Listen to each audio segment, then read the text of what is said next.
Greetings everyone, here's Lodrik and this is the game War in the Pacific at Mids Edition. This is my play by email match against Xargun. He is Allied Commander and for me it is the Empire of Japan. This is scenario 1 on game version 26B and we arrive at the 3rd March 42 turn. I get here some Dutch bases for free, always saving me some trouble. Why not take it? And never give it back more. Still a little worried if there's maybe some enemy heavy surface engagement task force or surface task force arriving at Gisborne now the next 1 or 2 turns and messing up with my amphibious transport task force at New Zealand, but so far Xargun is holding back.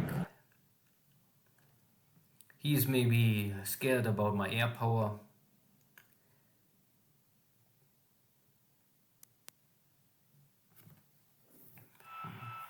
So no night engagement. I'm loading now the 144th Regiment. This is a part of the 55th Division. I must send this unit to Rangoon to form up the greater division.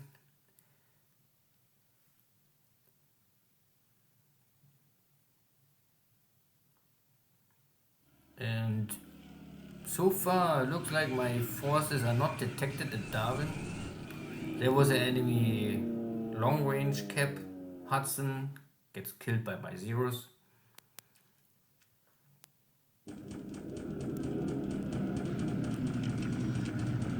But still no airstrike against my fleet.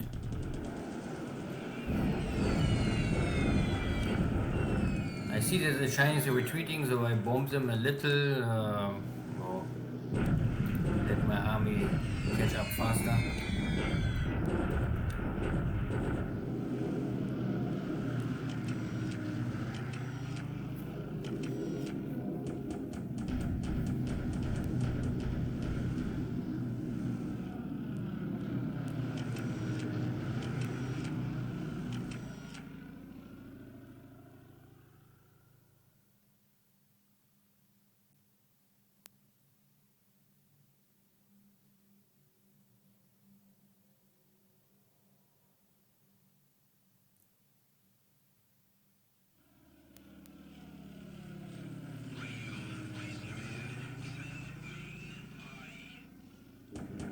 So the Allied detecting my heavy cruisers in Gisborne, but there is I think also a battle cruiser.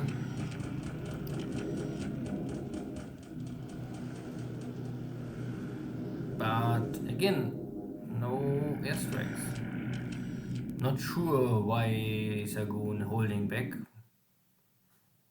Every day he's waiting, I only get stronger. But I really don't know how strong is his air power in New Zealand. Maybe there's not enough to really get a successful strike. Good, here's a small Dutch garrison. I want to get rid of them. A potential submarine base or whatever.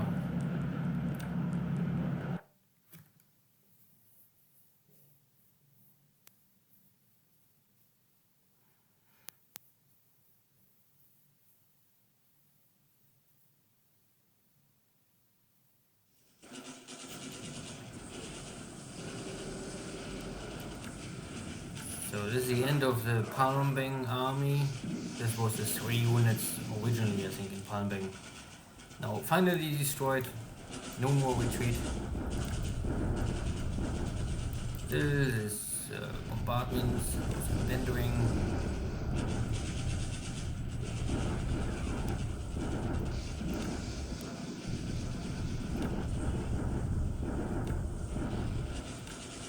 Dot base. And this is now the Allies are trying to break through my block forces, but they don't have attack power, so they fail. And that was all. No surprise, everything is very smooth. So no airstrike against my forces in New Zealand, and the same in Darwin. A little surprised. I was, yeah, normally counting on an enemy airstrike against my fleet. So I had normally carriers at Darwin ready and a strong zero presence in New Zealand, but no. If Xargun don't want to strike, I cannot force him. At the end, I was really only this Hudson long range recon or whatever long range. No, maybe it's only long range or the long range recon. Gets killed by my cap. No sinking sounds. Nothing happened here. No real big battle in China today. I mean, the Chinese trying to break through. They have a lot of troops. The numbers, I think, for sure are not right. Maybe 10 units, but not this amount of troops. But I don't really attack them because if I destroy them, they only will respawn. So the most damaged Chinese units are the best Chinese units for me because then they have no threat level against me. What I want normally achieve is getting rid of this 2 units that are blocking the highway here. This could be a little dangerous. Open this highway and then get rid of these 2 units. And next is maybe cleaning up here the smaller road over the high mountains. So that I can maybe then at the end, in 2 weeks, create an army to work on Lenchao. The Japanese Mongolian army is also supposed to strike Lenchao, but this will need them months to walk all this way. So maybe on the highway I'm a little faster. My armies are also preparing to enter here this hex, and then I can walk on Licho. But it looks like that the Chinese are retreating. So I must act now and get some air force here down, and because these are the 2 only hexes I can really attack with air force. Once they are here in the jungle or wood, make nearly no sense more to bomb them. And I come closer and closer to allied air bases, and this have always a potential threat of a enemy cap or long range cap trap. Goody, Thai forces are nearly in position. So maybe tomorrow, because this is a shock attack, there's a river, so we have maybe a shock attack. Not sure what I will find here. Oh, the rest looks fine. The Dutch are here defeated, so I can call back my tanks to Palembang, unload them, and maybe take here the eastern part of Sumatra. I arrive in Oosthaven, there will be a battle. I arrive in Batavia with a division, so I can build them up now. Maybe this is already enough because there's only 1 unit or 2, not much. And because I will arrive, maybe I will wait 1 turn, I'm not so sure. Because if I arrive in this hex, I don't must take the base, but if I'm in this base, this unit cannot retreat more. So, yeah, then the unit will maybe retreat to this base. Merrick. There will also be a potential battle here now. The division arrived. Here is I think only 2 small units. And because I have a unit in this hex and this hex, they can also not retreat in this direction. They cannot retreat to this direction because I just enter this hex from this side. Then you always have this. So the unit could only retreat to this hex or to this hex if they want to retreat. And then they are off-road, and then they're more or less very hard to ever move again. This is only cleanup. Yeah, and Darwin, yeah. I'm only a little late because I lost 2 or 3 days by loading problems. But I still have no detection. I have here high-end detection level on the enemy, so I know exactly what is here. I make here only a mistake next turn, but I can maybe explain it now. I mean, I was not 100% sure if you make an amphibious strike against this base, you make normally pre-invasion bombardment, and if this bombardment will also maybe hurt the base. I wasn't 100% sure if this is possible, so I go for I rebuild here my I make because the task force is, they are here heavy 9-inch and 6-inch batteries, so you always suffer casualties if you stay here, make a amphibious assault. To minimize this effect, I won't use the most powerful bombardment to silence this and destruct the enemy counter battery fire. There's a rule that no task force can be over 99 ships. So I have here 2 invasion fleets. This is 52 ships, and here is 51 ships. So I merge them together, take some ships out. So I have one task force with 99 ships, but with 4 battleships and a lot of heavy cruisers. I put this all more or less together, so I think 10 capital ships, and then make an assault on Darwin. And I was not sure if this will have also impact for the base, means air, and sea, means ships and airplanes. But it looks like the rule is really, if you make an amphibious assault, this is really 100% bombardment against only land targets. So I will maybe achieve what I want, but I will not achieve any damage against the air power. In hindsight, I would maybe take 2 or 4 heavy cruisers and make them a bombardment task force. This still not guarantee that you really hurt these airplanes. Could be not. And they will miss the support for the invasion, and then maybe more cargo ships gets damaged. So it's a trade-off. Anyway, I only know now that if you make an amphibious assault, then you will always only target enemy land installation and never ever ships or airplanes. And up to now I was not 100% sure if it's maybe possible. Good. We will see if 10 capital ships can silence the batteries of Darwin or if I suffer high losses. We will see. Unloading here at Gisborne is going well. I get most of my assault troopers down. So I think I roughly unload 1,500 assault value in one day. There's support missing. So support and some other heavy equipment is missing. So 1 turn, maximum 2 turns more. And a lot of supplies are still here. But I would say 1 or 2 turns. 1 or 2 turns is maybe also enough to finish the construction of the airfield level 2. Once I'm done, then my engineers can maybe leave the hex, and then my aviation support engineers must continue the work on airfield level 3.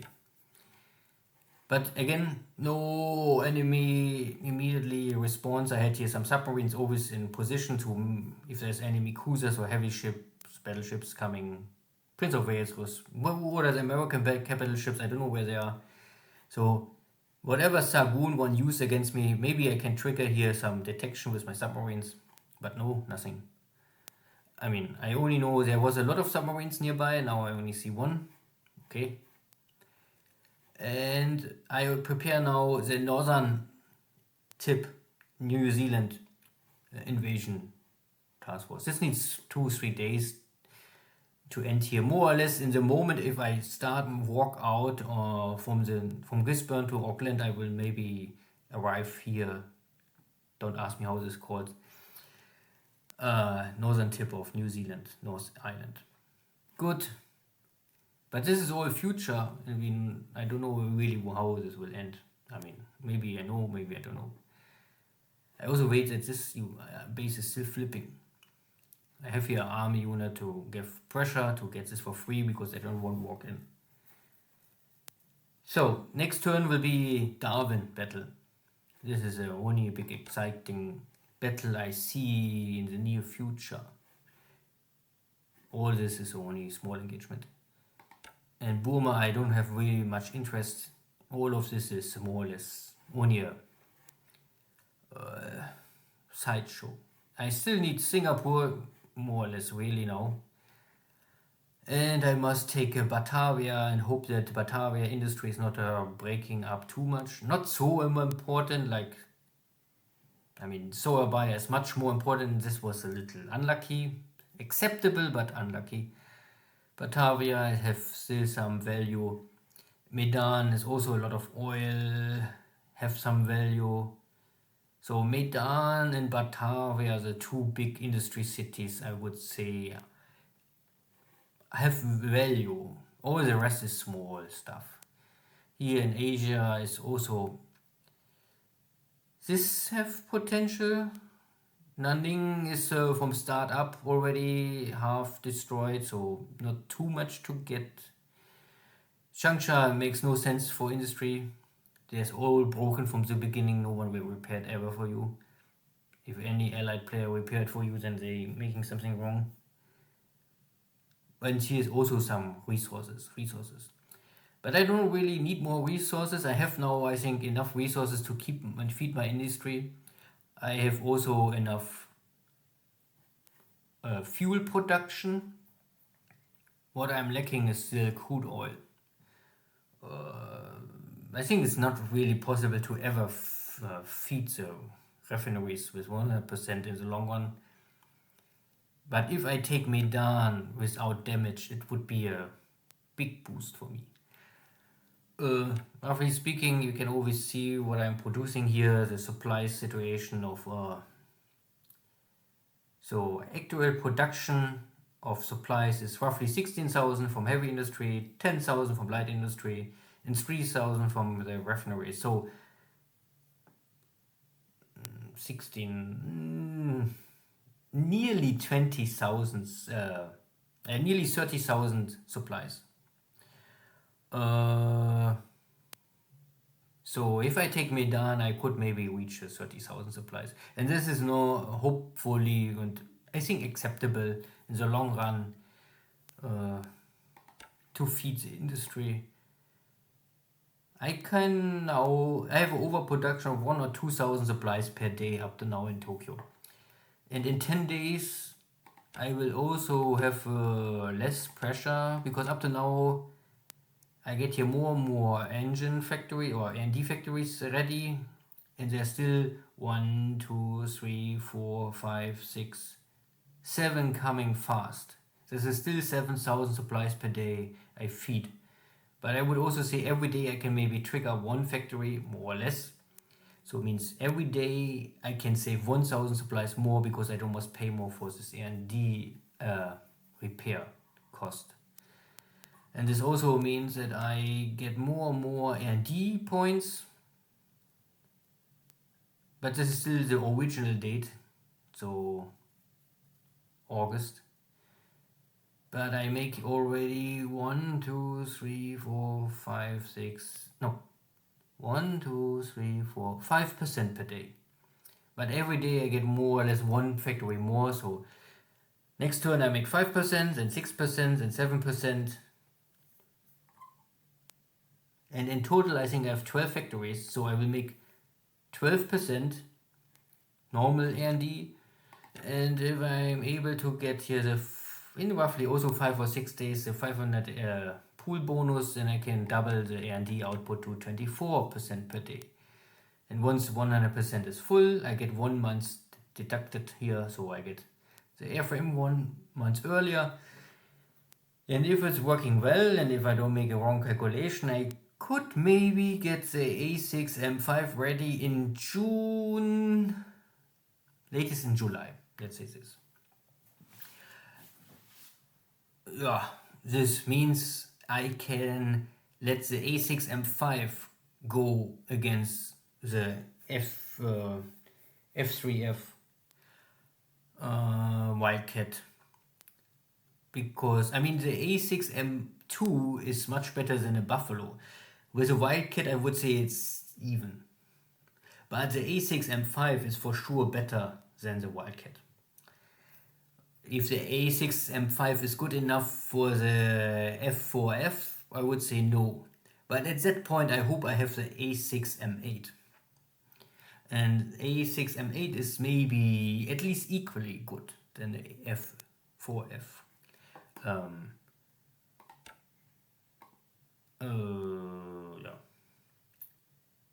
Good. I mean, I can check it up very shortly. You have here the many different Wildcats. So the Wildcat, A Buffalo is a F2.